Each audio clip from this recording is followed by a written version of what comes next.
We want to take that time and build good quality muscle, right? People generally don't get overweight or out of shape in a week or a month or sometimes even a year. It is a process and it takes significant time, right? You should think that it should take significant time to get in good quality shape because if you do these crash diets and you do these crazy things that people talk about all the time, then essentially it's not going to last or you're going to deplete yourself of vitamins and nutrients that you absolutely need. Welcome to It's Supposed to Be Heavy with Jermiah Blount, a show about strength, longevity, and building a body that carries you well for decades. Because resistance creates adaptation, and some things are supposed to be heavy.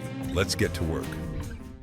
Hi, my name is Jermiah Blount. I am a strength coach out of Franklin, Tennessee. This is It's Supposed to Be Heavy podcast, and today's topic is why cardio is overrated. So that's a real unpopular opinion because people, when they get heavy or they want to get in shape, the very first thing they do is go out and go for a run, start doing massive amounts of cardio, try to sweat for hours and cut their calories down. And so what's wrong with that premise? So essentially what's wrong with it is you're hurting your body, right? When we do cardio and things like that, it depends on what your heart range is and then overall how you're affecting your body. If we look at cardio as in going on a stroll, getting your 10,000 steps, which I absolutely recommend, that is a good central cardio. And then pairing that with weight training, if anybody's lifted heavy, they know their heart rate's getting up, right? Your heart's beating, you're sweaty, you're out of breath. That isn't no different than you going out here and doing this, except you're benefiting yourself by lifting weights. When you're just on the machine and you're pounding and you're pounding and you're pounding and your joints are hurting and aching, yeah, you may lose weight, but everybody's heard of the runner's body, right? But if you learned how to compare good strength training and then utilizing things like the 10,000 steps or utilizing very limited HIIT training, then you're looking at a whole different physique, a whole different body. You're looking at a whole different aspect of your life you never thought you were going to reach. Most cardio, you just lose weight and you also lose muscles. Yes. What's the advantage of building muscle mass and focusing that on a goal of being just stronger with more lean? Well, the more muscle mass you have, and we're not talking about big, bulky muscles like bodybuilder, we're just talking about muscle in the human body. And the stronger you are and the more muscle you have, you're protecting things in your body. If you have a wreck and you have muscle, you're protecting your internal organs. If you trip and fall and you have muscle to protect these bones, it's less likely for you to break something, right? You got to think of it as our turtle shell.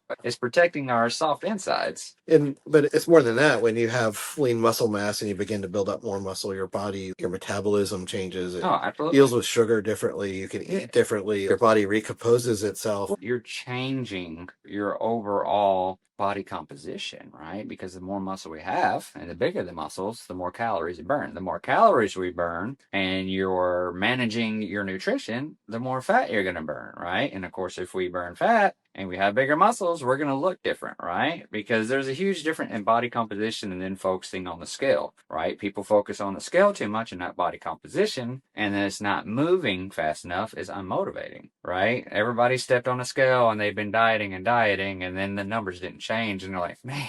But I really don't prefer people to look at the scale. I'd rather you take pictures of yourself every 2 weeks or so and then look at them. And then over time, you're going to be able to look like, hey, my scale says I lost 10 pounds, but I'm a different human being. And that's what I want you to focus on because body composition is way more important. We've all seen someone that's weighed 120 pounds and you're like, but yet seen someone that's 180 pounds, which weighs significantly more. And they're like, man, I want to look like that person. And that can go for females and males. And building strength versus cardio, what are the long-term benefits? People who build strength and train for a year tend to keep the weight off. It's much absolutely. easier. We want to look at it as a marathon and not a sprint, right? We want to take that time and build good quality muscle, right? People generally don't get overweight or out of shape in a week or a month or sometimes even a year. It is a process and it takes significant time, right? You should think that it should take significant time to get in good quality shape because if you do these crash diets and you do these crazy things that people talk about all the time, then essentially it's not going to last or you're going to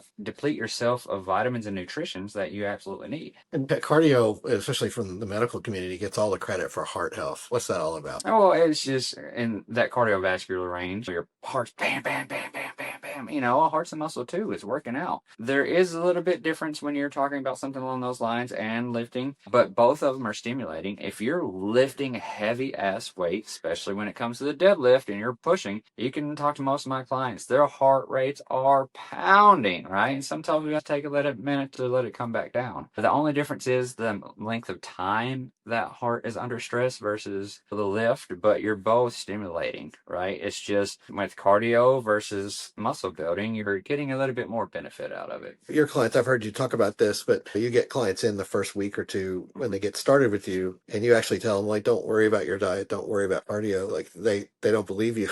Tell me what you tell people. Essentially, what I tell people is I have this strong philosophy that people get very intimidated or people try to do too much at one time. For some people, that's very effective. For the majority of people, it is not. So essentially what we do is when I come to somebody and I talk to them, I tell them right off the bat, look, it's like, I'm not getting you abs. I'm not doing some of these things that other trainers are talking about. But what I am going to do is I'm going to get you strong, right? So by saying that statement right there, and as we get stronger, as long as they're eating and not trying to go on a crazy diet, and they are getting their sleep and they're staying hydrated, they're going to see their numbers improve, right? And as you see numbers improve, you feel more confident. When you feel more confident, you want to do more. You want to push yourself, right? So if I can get that client to switch that switch in their brain themselves versus me just, hey, you got to do this, and then potentially this is too hard for me, I can't do it, or have that self-doubt, they're able to do it themselves, and it makes such a bigger impact on their life all around when they want to do it, when they want to reach out, right? Because they already took the first step by, I need to do something, right? Just by doing that, now it's slowly turning, right? You don't want it to turn the opposite direction by obliterating them. You don't want to work them out so hard. It's like, I can't move. I'm so sore. I hate this. Or it's like, I don't want to diet because my friends are doing this and this. So if you allow them to do it themselves and allow to take time and show them if they just start here, then what are they going to do when they finally flip that switch and they want to do it themselves? And you explain sometimes that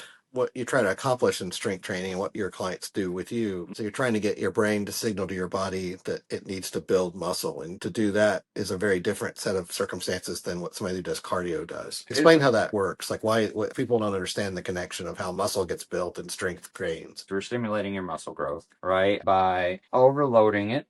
All right. And when we do, we create these micro tears, and then essentially your body repairs it. And as it repairs it, it builds a muscle. And that's essentially what muscle is for the most part. Yeah. When we look at strength training versus cardio. So when you do cardio and you're hammering out cardio, right? The moment you stop cardio, you're done, right? You're not really burning calories anymore. You're not doing anything. Depending on how hard and fast you ran, you could be stressing your body to the point where it is hurting itself, right? Because if you run so much, you don't have the equivalent of calories, your body's going to want to eat itself when you run, right? Versus strength train where we slow everything down, right? When we slow everything down and we're stimulating the muscle, stimulating the body, you have that rest period in between, right? So that way we're not forcing the body to the point where it feels like it needs to eat itself. And then once you've torn the fibers from strength training, getting that proper sleep is super important because that's when we're going to recover, right? You have to rest. You have to recover. And that's why when I strength train, I also emphasize on taking 1 day a week. And unless you're wanting to go walk, do nothing. Shut off your brain, right? Do something to the point where you are mindless. You play video games. Do something where you can just completely shut off your brain and escape from the world and let everything balance back out. Because the goal is longevity, not just to burn calories and lose weight. Absolutely, right? So longevity is what I focus on, right? Better quality of life. Right now, there's nothing on the market that's just absolutely going to lengthen your life more than just lifting weights, watching your nutrition, getting your water, and recovery. And it is super cheap, right? For the most part, right? Depending on if you get really into it and you want to progress into a different style of training or maybe competitive training in some sort of manner. But for the most part, people can build a home gym. People can get personal trainer. And then essentially that is not going to be as expensive as the medical bills you will eventually pay from not doing it.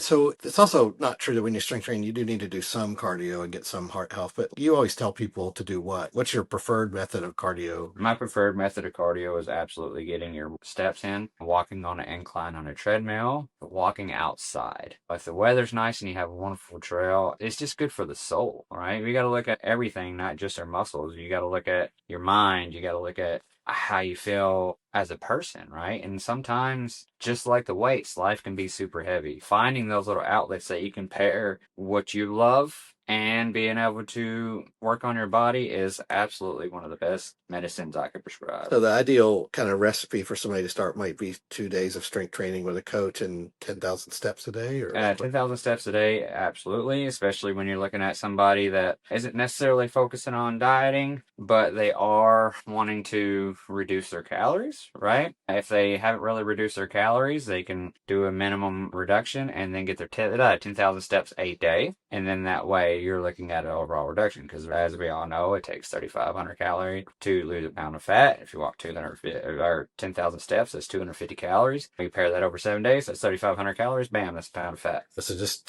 simple 10. So that's easy. Anybody can do that, Easy. right? Anybody can do it, but the thing of it is you have to want to do it because people will find excuses not to, and it happens all the time. If you don't focus on cardio as a health tool, if it benefits you mentally, then absolutely do anything that's going to benefit you mentally. But don't think that, oh, I can just do cardio and skip weight training and I'm going to be perfect and I don't need this, right? If you can find a way to pair the two, then you're going to have a completely different experience all the way around. Thanks for listening to It's Supposed to Be Heavy with Jermiah Blount. Train hard, recover well, stay capable, and remember, aging is mandatory. Weakness is optional. See you next time.